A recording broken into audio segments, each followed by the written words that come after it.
So how are you guys doing out there? Have you started building a house yet? No, we ended up buying another lot. Well, so I got that all subdivided Yeah. into 2 acre lots. So there's 4 2 acre lots. And during the Biden administration near the end, Jessica kind of changed her mind. She didn't want to be out there. There was a lot of activity of people crossing the border and coming right through Oh, there. is that one of the corridors right Hmm. through the bombing range? Right. Oh my Yeah. gosh. Hmm. Huh. Yeah. And I was surprised as well. But the military were just kind of hands off because they didn't want to interfere with border patrol, Right. and so it was a corridor, and there was a lot of border patrol activity even on our property. So there was an event where I wasn't there, I was at work, but Jessica's like, you won't believe what happened today.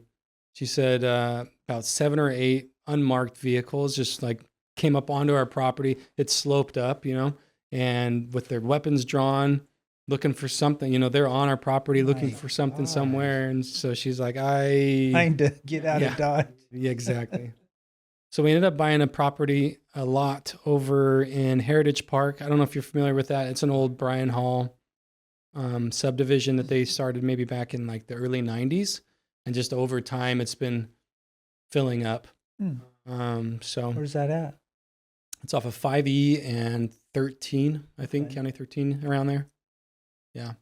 There are 2 acre lots there too. More of like a subdivision than where we're at. We're just out in the Right. boonies, out in the Right. desert, which is fun too. But at the same time, you get good and you get bad. We get pounded by the wind and the sand. So there's constant like just weathering of everything. Right. So Jessica said she'd had enough and said that would have been nice to So know. did you sell it? No, no. I think what we'll do is we'll use it for leverage. Uh-huh. So maybe pull out some equity off of those lots. 2 of them are John and I was Claudia's. going to say, so do they still want to wind up out there? Or? No, they ended up buying a lot in this Heritage Park. Oh, So okay. yeah, and then we'll just kind of sell those off, or probably hold them right now during the building phase just to pull money out, use them for liquid cash if I can. That was the goal. Mhm. I mean, I don't know. You're the connoisseur of building and properties, so I don't know about that yet. I finally got that acre and a half that uh-huh. I had tried to sell for years, and then Bob Latender wanted to do something with it, Hmm. and we had it all drawn up, the plans and everything.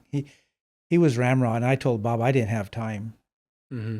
I didn't have time to do it. I says I'll put the land up, you do the Paperwork or whatever. groundwork, Oh, I see. and you just as you sell a lot, give me 1/7 of my 400 grand. Yeah, yeah, And yeah. that was our deal. Hmm. And then he died.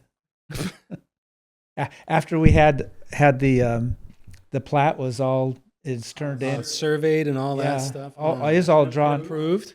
Well, no, it was all drawn up, and it was ready. We were ready to send it in to the city for review, and he passed away. Mm. Um, so then I'm like, well, I was so busy. This was only a year and a half or so ago. I was so busy. I didn't even give it much thought. I don't Yeah. have time to deal with it. And then the engineer, VNA Vega, I don't know if you know VNA. Mm-hmm.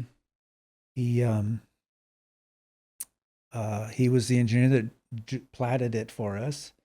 And about a year after Bob passed away, he calls me up and says, "Hey, what are you going to do with that property?" And I go, "Well, I don't know. I right now I don't have time or money to do it." Yeah. And he says, "Well, what was your deal with Bob?" And I told him. He says, "Well, would you do that with me?" I said, "Heck yeah." Mm-hmm. So I don't know if you've been by that way lately. I have not been there for a long time. Okay, it's already it looks like it's ready to start building on. It's the cul-de-sac's been Wow. paved. Uh-huh. All the utilities are in. It's been fenced in. Mm. Um, So, yeah, he gave me 150 down, and I'm carrying the balance, Very cool. and with interest, and so I expect to get my other 250 here, probably, I would think within a few months, hopefully. That's awesome. Very cool. Yeah.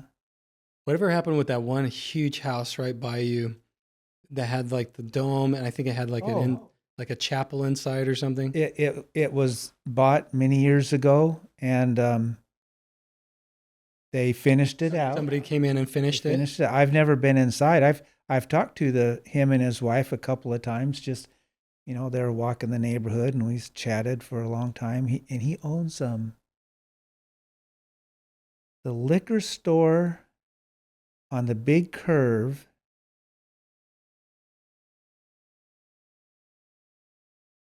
across from Boot Barn, that strip there. He owns that, and he tried to set up another liquor store on 16th and First Avenue there, but it didn't go over where that used to be an old Shell station. Mm-hmm. And I'm trying to think, you're making enough money from a liquor store to have that house? So I don't know if he has other properties or something. So, Chris Strebe, our guest for the show today, welcome to Life, Death, and the Law. Thank you. What are you doing these days? You working full time? Working full time, trying to figure out a exit plan, maybe a 5-year exit plan. Maybe. Pardon? So is it maybe 10 or maybe 3? You say maybe 5-year exit plan. Oh, no, it needs to be 5 years. Okay. Minimum or maximum. Maximum 5 Yeah. years. If Yeah. it happens sooner, then It'd all the be- better. It'd be nice. What's the exit plan? Not sure yet. Hopefully I can get I have 3 sons and a son-in-law and a grandson part-time that work for me. Mm-hmm. So hopefully down the road I can get them up to speed on my part of the business that I run. They know how to do all of their individual tasks and each other's tasks out in the shop and out in the field. But they have no office experience. So give us a thumbnail sketch of what it is that your business is.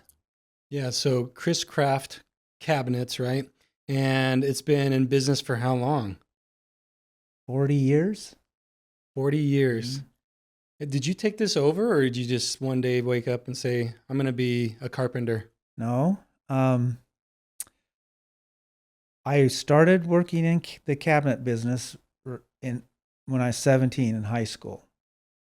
And I worked for this gentleman that had been in the cabinet business. He's only 10 years older than me, but when you're 17, 10 years you think the guy's, seems like they're 40 years old. Yeah. Minimum. But he was probably the age I was when I started the cabinet shop. That's when he started his cabinet shop. And his brother worked for him, which was my age. I went to school with his brother, and we had auto shop together. And one day we're doing, back in those days in the 70s, is way different as now. The auto shop teacher says, yeah, you need to make a parts run, go get some parts, spark plugs or whatever. And so we went I knew him. He wasn't a friend. He was just somebody I knew from shop. We went to parts store together, and I says, what are you doing for gas money? Because at 17 years of age, all you're worried about is gas for your truck. Yeah. And he says, oh, I work for my brother in a cabinet shop. And I did a little bit. I had wood shop in junior high. And I says, oh, I like working with wood. And if you ever need help, let me know. Mm-hmm. Just passing conversation, never gave it much thought. 3 or 4 months later, we graduate. And during that time, I was working at a restaurant, Tom Tate's Buffet. I was a busboy and then the dishwasher. And not long before graduation, I had quit that job and I was working at Safeway, but I didn't last there very long. I don't think I bagged fast enough. Yeah. That was one of my first jobs, Safeway. Was it really? Yeah. Hmm. And I always got complained at. Not by the customers, but by the cashiers. They were cranky. Anyway, sorry. Oh, no worries. So we graduated, which was a very odd feeling. When you walk off that stage with your diploma, it was just like this. What's next? Because I didn't have a plan. I wasn't planning a career or anything like that, and I didn't have a job at the time, and it was just an odd feeling. And so I'm home one afternoon, and there's this knock on our door, and his name was Ron Johnson, and he's knocking on my door, and I'm like, "What's Ron doing here?" Because he wasn't a friend; he's just acquaintance from cruising and from school. And this is probably 2 or 3 months after graduation, and goes, "Hey, you still looking for a job?" I go, "Yeah." And so here I am, 17 years old, going to learn the cabinet trade with him and his brothers, just us three, for a long time. I worked for that gentleman for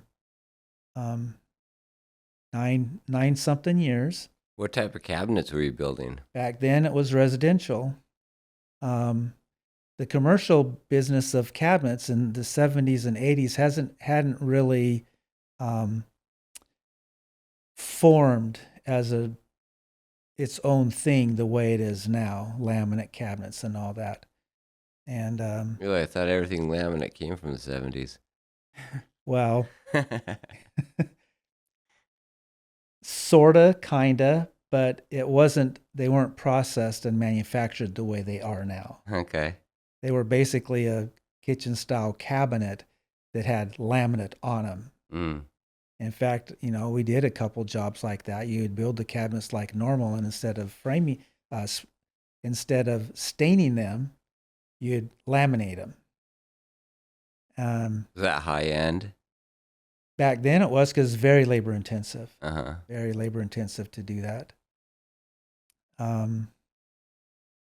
So I worked for him for 9 years, but he was a really hard individual to work for.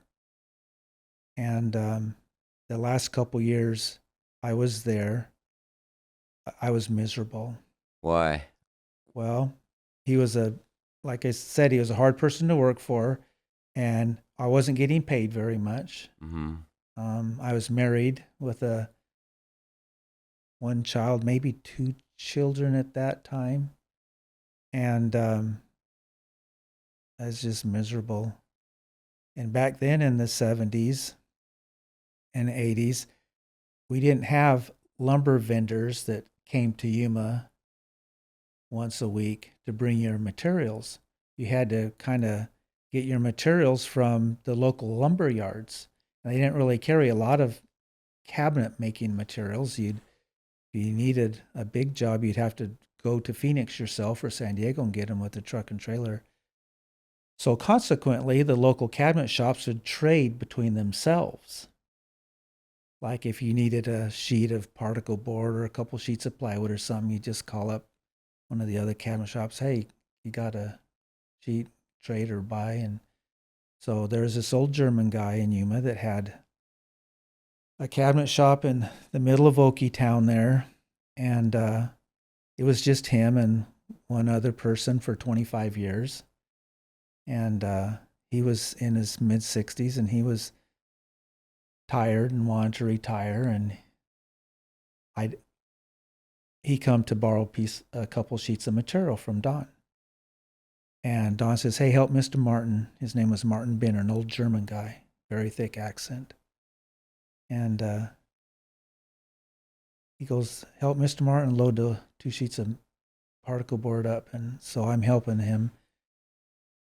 And I says, "Well, how's it going, Mr. Martin?" It's in the middle of the summer. "No, yeah. It was hot anyway." He says, "Well, I'd be doing a lot better if somebody'd buy my shop." And I'm like, "Whoa, really?" And so I didn't really say anything, but that's all I could think about the rest of the day was stopping by and seeing what he had going. Now, before this, my best friend had a landscaping business. And he's a couple years older than me, and he had his landscaping business for 2 or 3 years. And so he was kind of an example to me in the sense of, you should get your own business. You're so miserable. You should just start your own cabinet shop. And it's like, well, easier said than done. I'm thinking I'm only 25 or 26 years old. But he had pressed me for a couple years that I should do something on my own. And so he's a good example to me. So when I stopped by Mr. Benner's on the way home, he said that he would sell me his business with the building with the tools, and he had a couple jobs on the books that could be done for $65,000. I'd have to give him, I can't remember if it was 15,000 down or 25,000 down. No, it was 15,000 down, and he'd carry the note.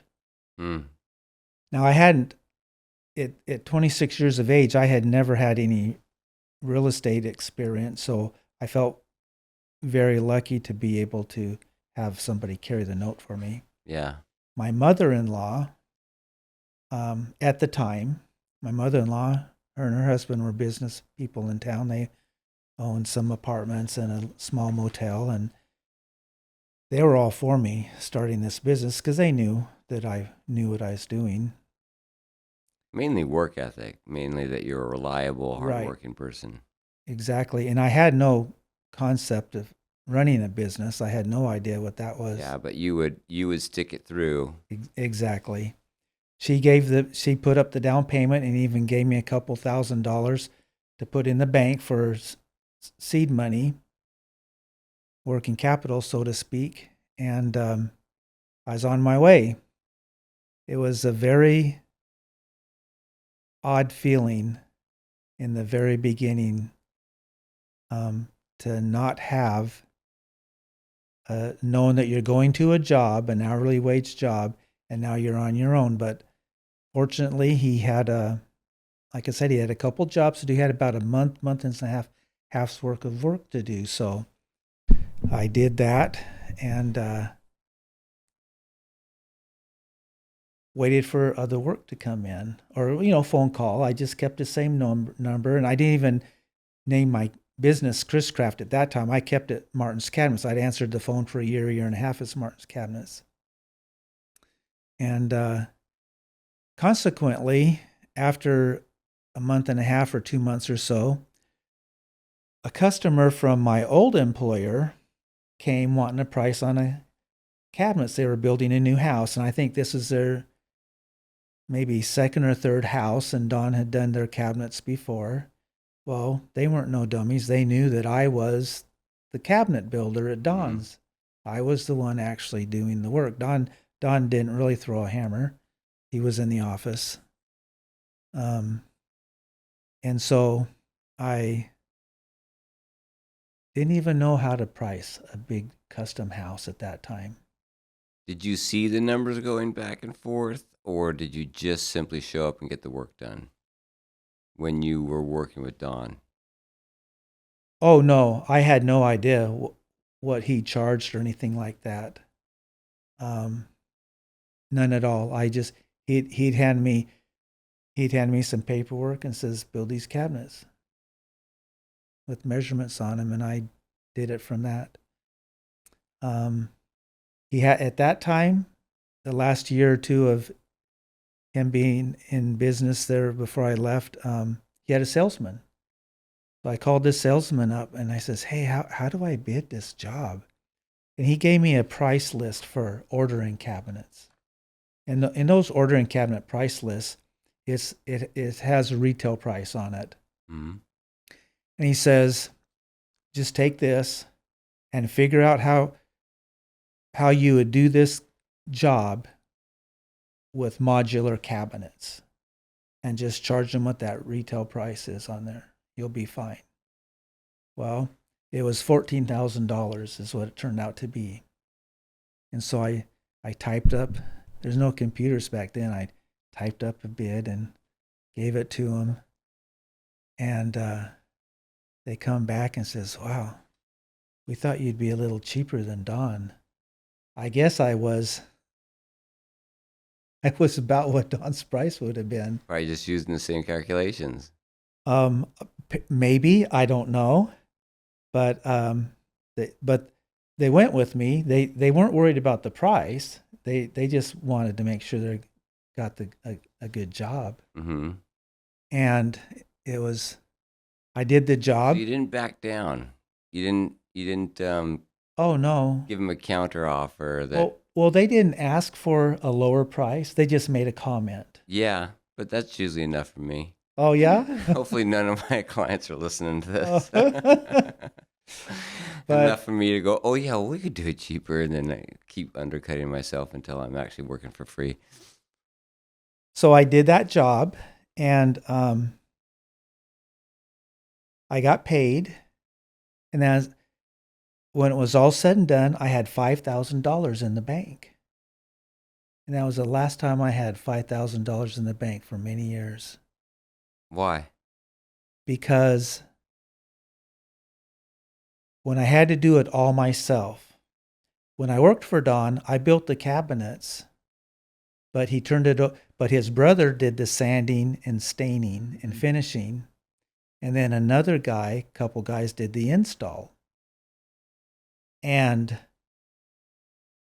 here I am by myself, and now I'm doing all of those parts, plus running the business. Now at that time, there's not a lot of business to run. But then I got more work, and I'm starting to see the benefit. Oh, I need to back up. Mr. Martin didn't have hardly any tools. He had a table saw, a nail gun, an air compressor, and some hand tools. Well, when I worked at Don's, I was used to a lot more equipment. Mm. We had an edge bander and a big panel saw, not a table saw, and so I was used to using more productive machinery. And so I was taking my profits and buying tooling so I can do a better job. The problem is that I couldn't like go to the bank and get a loan for this stuff. I would just buy it as I went. And for 2 or 3 years there, I was kind of robbing Peter to pay Paul. And it's a vicious cycle, very vicious cycle. And it only took me a couple years to figure out I had to get out of that. It's interesting that you wouldn't buy a more efficient tool, get the job done quicker, and just realize that, oh, okay, now I get to keep more of the $5,000 or whatever the profit margin is. Well, how come that didn't work? Okay, it's a good question.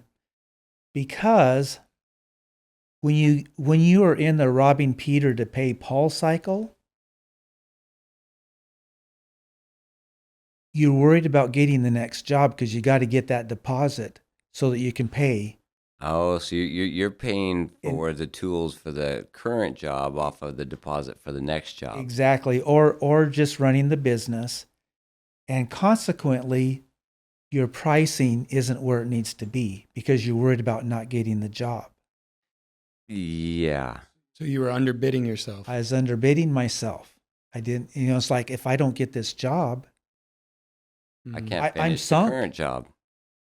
It's funny you say that because our in-laws have run a roofing business for generations here, and they've made comments where companies have come and gone so quickly in their field because of that exact issue. They'll get these bids right off the bat because they're undercutting all the others, but that doesn't last too long, and ultimately they just kind of fizz out and disappear. You have to make a profit. You can't do work for cost. Yeah. And I never lost money on jobs. Really? No, I've never lost money on a job. I've never been stiffed on a job. The Really? one time I thought that got stiffed $2,500 for a job, I I had filed it was in El Centro, and so I filed a pre-lien. And I think 10 years went by, and I got a call from some California attorney. He says, "Hey, this individual is a hotel, Mm-hmm. a privately built hotel, not a chain or anything." And the attorney says they're trying to sell this property, and we see that you have a lien against this, because I had perfected the lien. Wow. And he says, I mean, the sophistication to do that is something that generally only seasoned businessmen know how to do, and even then, they don't do it very, very frequently or correctly. Well, this was back in the 80s when that recession was going on, and it was out of town. It wasn't a contractor I knew, and I'd seen other people get stiffed because they hadn't done it. So, but I had forgotten it. My accountant had written it off, and I get this call, and all these years later, I got a check for $2,500. That's great. So yeah, I've been very fortunate, and part of it is because I've been careful, I think. I mean, I've been able to have a little bit of discernment if I want to do a job or not, if somebody seems a little flaky. Yeah. And I guess I'd like to know the point in your career when you stopped underbidding what your true value of your services were. When you said, okay, this is what I'm worth, and if they're not going to pay that price, I'm okay not taking that job. Well, that was in my first Rob and Peter to pay Paul cycle was probably maybe year 2, 3, and 4. That I don't know if it went on quite that long, but I just had the common sense to realize I can't keep doing this, and I would suspect that maybe a little bit too. It's just divine intervention. Do you ever listen to Mike Rowe? He's got a podcast now. He was the host of Dirty Jobs. I know who he is. I've heard some of his stuff, but I've never regularly listened to any of his stuff. Well, he's got a foundation that he runs that he's really advocating for trades jobs like mechanics, Oh yeah, craftsmen, plumbers, just anything that helps build America, the industry. And he offers scholarships for individuals to do that. He often quotes a statistic that for every 5 tradesmen that leave, only 2 fill their position. And we are facing a major labor shortage, and that is going to be a significant struggle in our economy, is finding people to do the work, to build, to the electricians that we need to be out there doing things. And so many people have been indoctrinated that you have to go to college in order to make a living. And in your case, that robbing Peter to pay Paul is a business concept that a kid would go to college and learn on paper. Man, it may stick and it may not, and he may get a B on that final course. But whether or not he understood the concept would be questionable. But when you learn it that way, it sticks. And it applies in a way that you're not going to let it happen again, and you move forward. What would you recommend? What advice would you give to somebody that's graduating high school today and in the same position you were in? I don't know what I'm going to do now. The answer for most is, well, you go to college and you incur a bunch of debt and you go to a bunch of liberal arts courses, and learn who you are and what you love, and then if you do what you love, then of course the paycheck must follow if we were living in a socially just society. What would you say to that type of individual?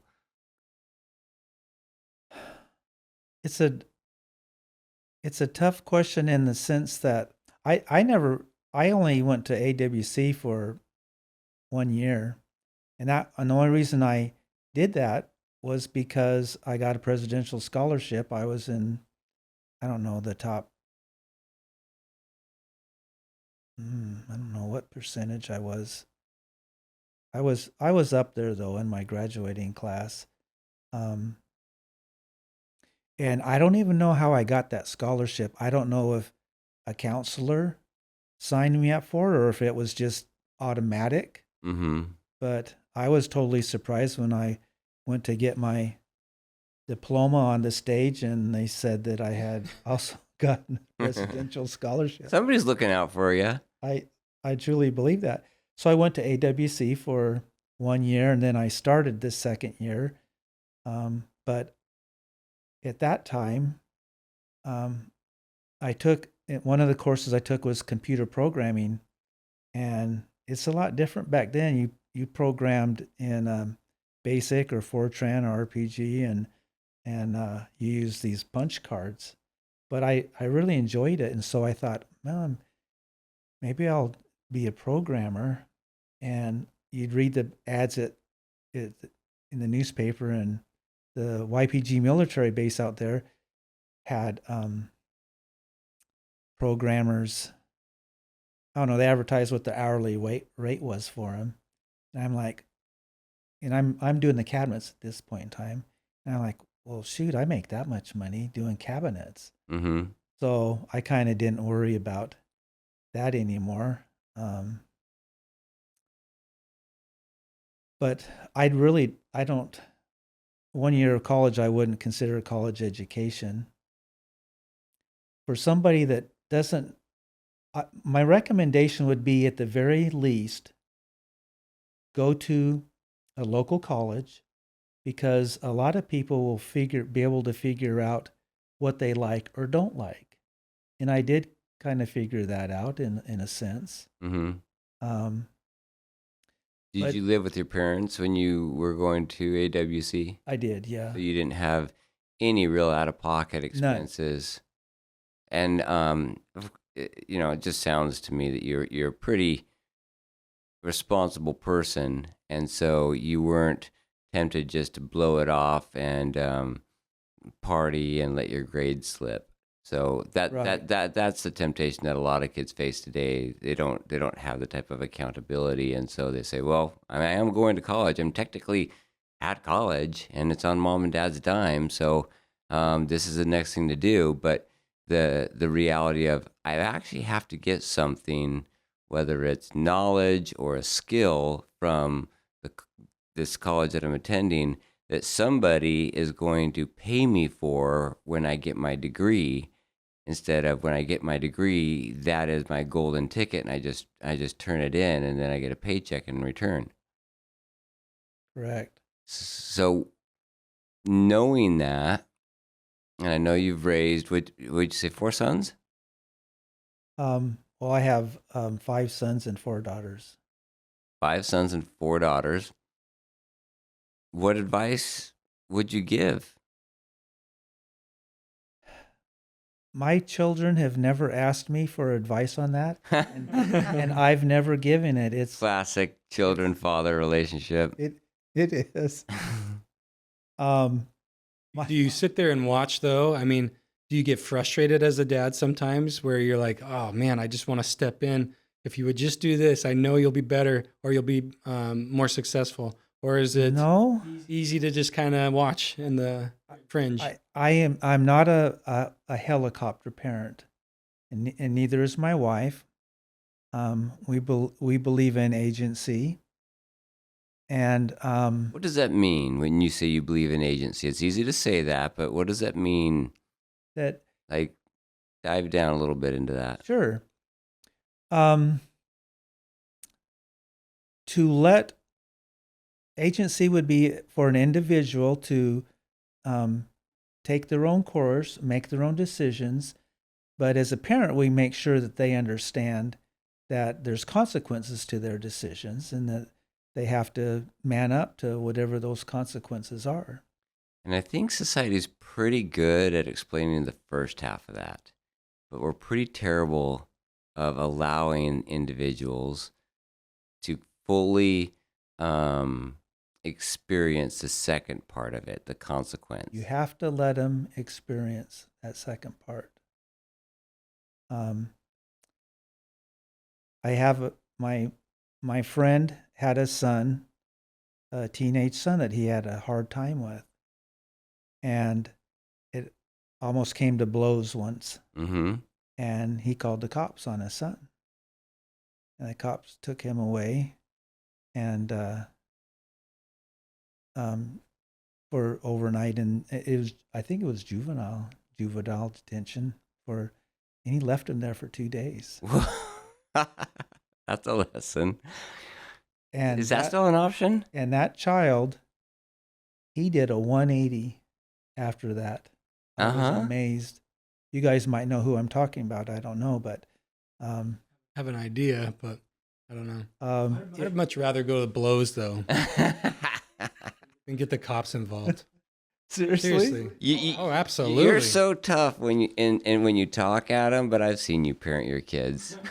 You coddle them. My boys, though. I mean, if my boys, I mean, you have to let them know that I still got it, and I've got dad strength, like a superpower. I think my boys all.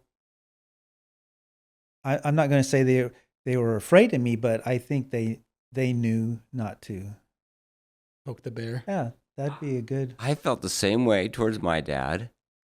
And at the time, I didn't think, well, this is a healthy relationship. I just thought there are things that you say and don't say. And there's a... Or else what? Huh? Or else what? What would you worry about? I didn't know what the consequences would be. I just knew that I was scared. And today... You know, my kids, they'll knock on my door, then they'll knock on my bathroom door, and then they'll come in. And if I'm saying I'm getting dressed, then they'll say, well, how dressed are you? And they'll still try to, and I'm like, listen, at what level is there like privacy, respect? Mm-hmm. And my wife will say, well, you know, you don't want your kids to be afraid of you. And I'm like, yeah, I was afraid of my dad. Weren't you afraid of your dad? And she was like, yeah, but it was in a healthy way. And I'm like, sure. But at the same time, my kids feel like I'm their buddy. And I didn't try to get it that way. And I tried to I disabuse them of that opinion by getting after them. But then I think when I leave home, I think that they maybe are treated with kid gloves a little bit. Now I'm throwing my wife under the bus. I'm trying not to, but they do get coddled. And I do want them to know that, yes, there's a level of respect that goes with me being their dad, and the fact that I don't just leave the house all day and then magically I come home and the lights work and the house is there and food is on the table. Like, I take responsibility for taking care of my children, and in return, they need to show some respect and follow through on their chores and the responsibilities that they have as members of the family. And I can say that till I'm blue in my face, but until there's some type of consequence, until they go without the latest pair of shoes that they want, or jeans, or activity that they want to go to because they haven't followed through, they're not going to learn that. And we have a really hard time allowing the consequence. And I don't think that's just my family. I think that's society in general to play out. Do you feel like did you rule the house with an iron fist? No, not at all. Were you there? I mean, as a small business owner, you were probably, it's not the luxury of going to work 8 to 5. You got to get the job done. That takes weekends. It takes late nights. And so do you feel, looking back now, were you in the home as much as you wanted to be? No, I don't. As a business owner, and especially one where I wear many hats in my business, too many hats, and between work and family and church, you don't have a lot of free time. But we had none of our kids was into sports much except for last couple sons, and so I'd make sure I'd try to make their track meets, and of course our daughters are in dance and singing and stuff. So I'm always able to make those recitals and stuff and enjoy them. And we recreate together. So I'm hoping in the end it was enough. None of my kids or grandkids are in jail, so I think I'm okay. Knock on wood. All right. Yeah. Well, we have so many questions, Chris, but we got to go. Okay. Can you believe how I know, fast time has went gone? fast. But I want to pick your brain about business, because it sounds like 40 years of experience has just been awesome. Sure. But we got to go. So maybe we'll have you back. Yeah, I'd love to. And I think this is really good, just sound advice for the listeners out there. You don't have to be the smartest. You don't have to be the fastest. You don't have to be out there working till midnight. What you do have to do is take responsibility for what you say. Don't overpromise, but deliver on what you do say. And there is that cliche, underpromise and overdeliver. I don't think you have to do that. Say what it is going to be, and then do that. And I think when people get a fair deal, they know it and they appreciate it. I do have one more thing to say to Okay. future business people. To add to that, don't work for wages. You will never have a successful business if you work for wages. You'd be surprised how many people out there feel guilty about making profit. And it just boggles my mind that they have that mindset. You have to It's cover. being taught in our schools. Is it? That is greed. In order for you to make money off of somebody else's labor, without understanding the fact that without that profit, there would be no job for that laborer to receive any wages in the first place. That's right. You have to cover your expenses, put a fair wage in for you, and then you put a profit. You'll never be able to get to the point where you want to get to if you don't put a profit in there. Great advice. Good job. Thank you, Chris. Right. Thank you for having me.